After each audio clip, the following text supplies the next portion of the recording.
I'm not an Indian, and there's so many points at which I saw the success of India since I became interested in the things about India. What do I generally feel every time when I see India being successful more and more? Or how does it change my mind? Especially, how does this change the mind of every other foreigner when they see India getting more successful? Before I say the lessons or the things which I learned from seeing India getting better every day, there is something I'd like to highlight. Today, I'm kind of being happy realizing that people are finally recognizing India as they should. You're gonna see this is the one area where India can come up and maybe, just maybe, be China.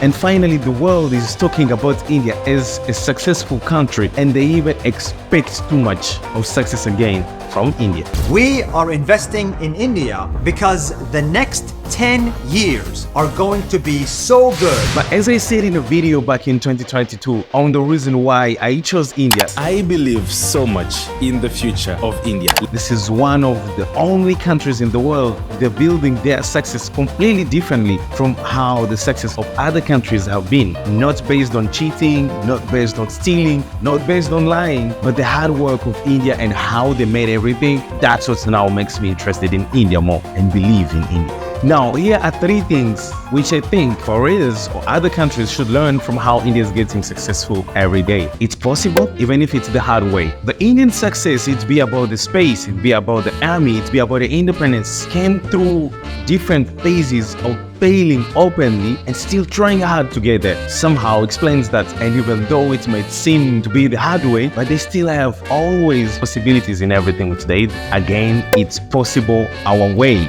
I mean the Indian way. So if you check most success stories in India, it be also in the army, in business, in media, they do things their way, bringing an innovation or trying to do it the way it haven't been done outside of India. They still do it. Once you come in India, everything of theirs is a unique version from what the world has. They don't care about trying to adapt to what you guys have outside, and this applies to so many other things. The payment methods or whatever they have, it's possible, but the Indian way. And then last, it's possible in a community. I think this is pretty clear to every foreigner that India places so much trust in community or culture and family, which at some point it seems like it's kind of normal thing, right? But the idea of working in community makes that Indians don't work with the idea of competing, but rather the idea of working together to all reach a much higher level. I am not someone who knows too much about business, but there is one thing which I know about how Indian business people work in Africa. They're a little bit less greedy than others, having the idea of trying to satisfy the clients before making the money comparatively to others. And these are just some of the very few things which literally tells me learning a lot of stuff from India seems to me like a good way to go. Thank you so much for being here. Catch you next time.